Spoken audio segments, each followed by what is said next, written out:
Kaya magmula nung maging Kristiyano ka, malinis ka na sa harapan ng Diyos. Kaya kung tayo magkakasala, hindi na kasalanan ng Diyos.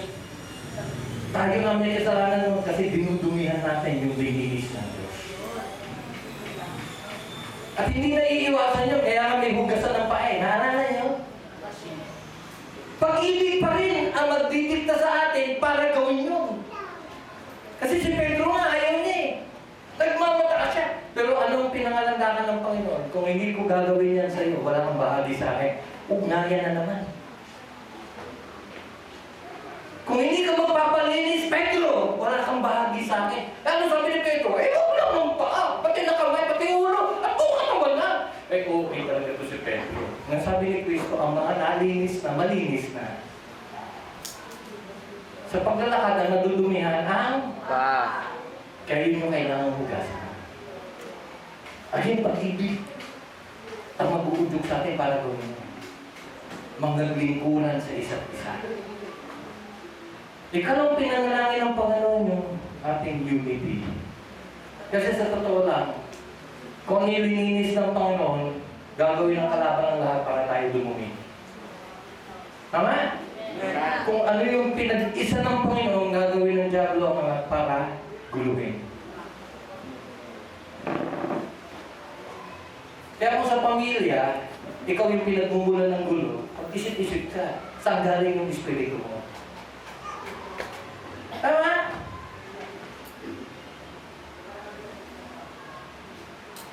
Huwag natin kalilimutan ang pinaganda ng Panginoon. Maganda ba o pangit? Maganda. Ang pinag-isa ng Panginoon, nagkaisa ba o hindi? Nagkaisa. Dapat nagkaisa. Kaya nga kung meron, sabi nga ni Pablo if there be anyone who is otherwise, God shall reveal even this unto you. So, Panginoon na bahala kung meron hindi pagkakasundo. Pero ang sabi ko nga sa inyo, yung dalawang yun, mapapangalagaan dun sa ikatlo. Purity and unity will be made intact and will be preserved by charity. So, speaking of love, huwag mong kalilimutan, kapatid, nung una pa man, minahal tayo ng Panginoon. Amen. Binanggit siya, no? Before the feast of the Passover, significant yan. Bakit binanggit siya? That is the day before the crucifixion. So yung eksena nito, yan yung bago si Kristo ay mapako sa krus. Alam ni Kristo na malapit na yung oras niya, when Jesus knew that his hour was come, that he should depart out of this world. Ano yung depart? Mangingibang bansa si Kristo, mag-abroad. Mag-OFW, hindi. More than that, Christ knew he is going to die. Malapit na. Kaya nga tawag ko last farewell. Yung lahat ng mga sumunod dyan, lahat ng mga binanggit ni Kristo dyan, may ultimo adios na yan. Having loved His own which were in the world, He loved them unto the end. Mamaya, makikita nyo kung bakit tinipong ko itong mga talatang ito. Marami pang susunod dyan. Tinipong ko ang mga talatang ito para ipaalala sa atin na yung relasyon na meron tayo sa Diyos ay hindi ordinaryo.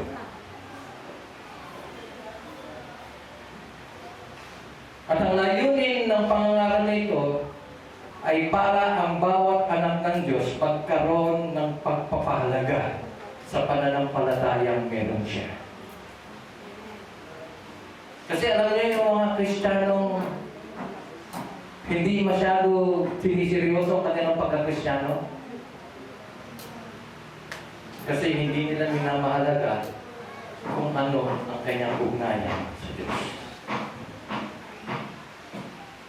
Kaya yung mga talatang ating mabanggitin, ipapaalala lang sa atin, ano ba tayo sa Diyos?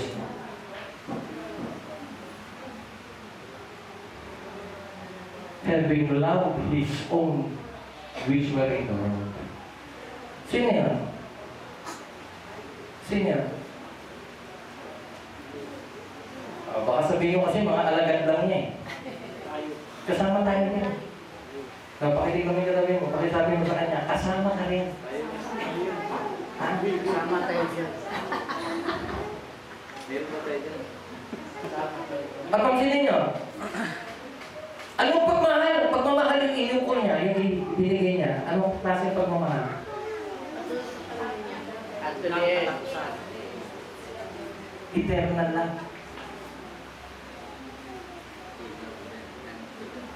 He loved them unto the end. As far as God is concerned, meron bang end? No. But anyway, ang ibig sabihin niya, no end. Wala nang wala nang matapos. Kaya nga yung issue ng sino asawa pagdating sa langit, hello! Yung iba nga may asawa eh. Magpapasalamat pag nasa langit na, at least hindi na sila mag-asawa. Yes! Nakakawala na ako sa kanya. Hindi ganun! Amen. Amen. Pastor naman. Anitin naman natin yun. Hindi ganun. Kaya nga yung issue ng tungkol sa sino yung asawa, hindi issue yun eh. Kasi aminin natin sa langit, hindi na kayo magkasipin. Wala nang ganun. Thank you, Lord. Hindi na kailangan yun. Oh, kita nyo. Nagkakaroon na tayo ng idea. Ano ba yung ibig sabihin ng love? Oh, yan. Ngayon pala, nagkakaroon na tayo ng idea. Ang daming bagay na ginagawa ng buhay Kristiyano na kung may pag-ibig lang, maganda. Amen. Kung may pag-ibig lang. Pero yun yung tanggalin mo, kahit ano gawin mo, walang gaganda. Nag-level up na tayo ha, sa praise and worship. Pero aminin naman natin, may kulang pa. Kapag pinapakita, may kulang pa. Pero maganda yung direksyon natin. Kasi pa-level up eh. Hindi lang sa facilities, hindi lang sa mga activities, napakahalagang mag-level up tayo sa charity. Pag-ibig. Kanina pagdating namin dito, okay, mag-date na rin kami. Pero pagdating namin dito, dito na yung praise and worship team, excited sila. Kaya naman pala, may bagong drums. Pero kapatid, hindi mo kailangan ng bago para maging excited. Amen. Kasi kung talagang matindi ang pagmamahal mo sa Panginoon, kapatid, excited ka palagi. Amen? Amen. Yung pagiging,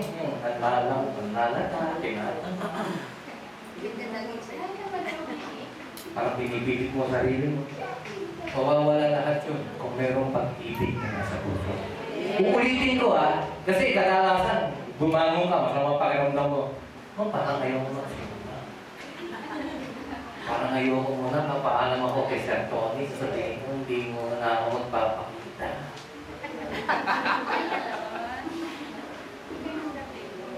Magugulat ka kung may pag-ibig sa Panginoon sa puso mo kahit masama pa pakiramdam mo. Hello? Ikalawang verse.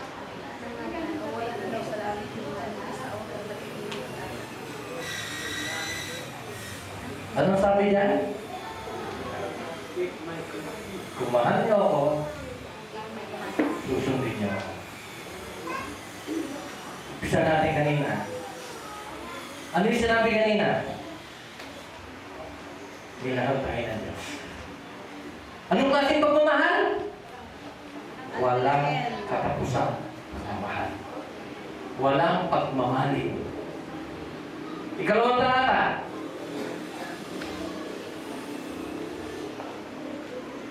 Ang tanong, ang Panginoon nagtatanong, mahal mo ba ako? Halimbawa, nagtanong ang Panginoon, anak, mahal mo ba ako? Ano sagot mo? Actually, hindi ka sasagot. Hindi ka sasagot. Panginoon, tignan mo na lang.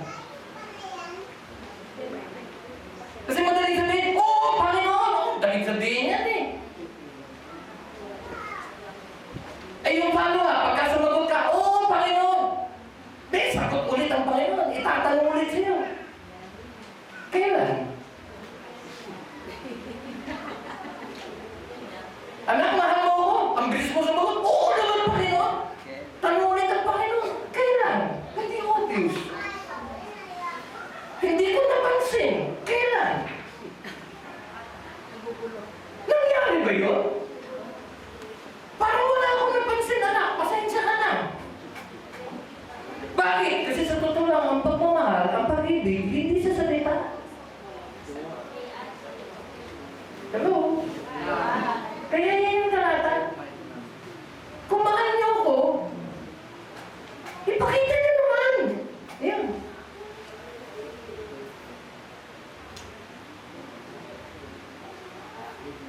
Ay, ang daming New Year's resolution. Ilang taon ko na naririnig. Gusto ko magpatsura sa Panginoon. Gusto ko maglilingkod ako seryoso. Gusto ko na to. Hindi lang na. And yet, naku, ang tindi ng pagmamahal sa atin ng Panginoon. Lahat ng sakripisyo ginawa niya. Tapos tinanong ka, mahal mo ko, anak? Naku, oo, Panginoon. Umuulan lang, ayaw mo na magsimba. Sakit ko, sakit pa ako.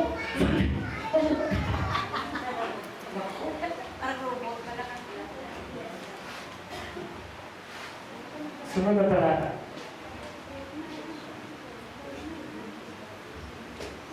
Sa totoo lang, mahalaga ito. Ito ang nagdi-differentiate yung tunay sa hindi. Kristiyano ka ba? Ano ka ba talaga niya? Isa lang ang tanong, mahal mo ba siya? Kasi kung hindi mo siya mahal, hindi ka Kristiyano. Kasi yun yung magpapatunay na Kristiyano ka talaga.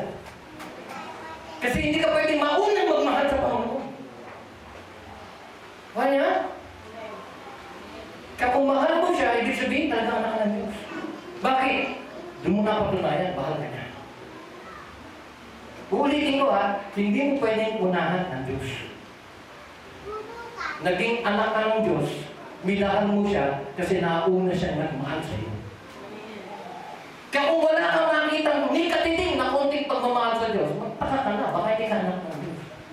Baka hindi mo pa naranasan yung pag-ibig niya. Yun yung ibig sabihin niya. Hindi masyadong pinapansin niya eh. We love him because he first loved us. Yung mga paliwanag dyan, iba-iba. Pero ang sa akin, isa lang ang ibig sabihin niya. Mamaya makikita natin, may talatang magpupureba dyan.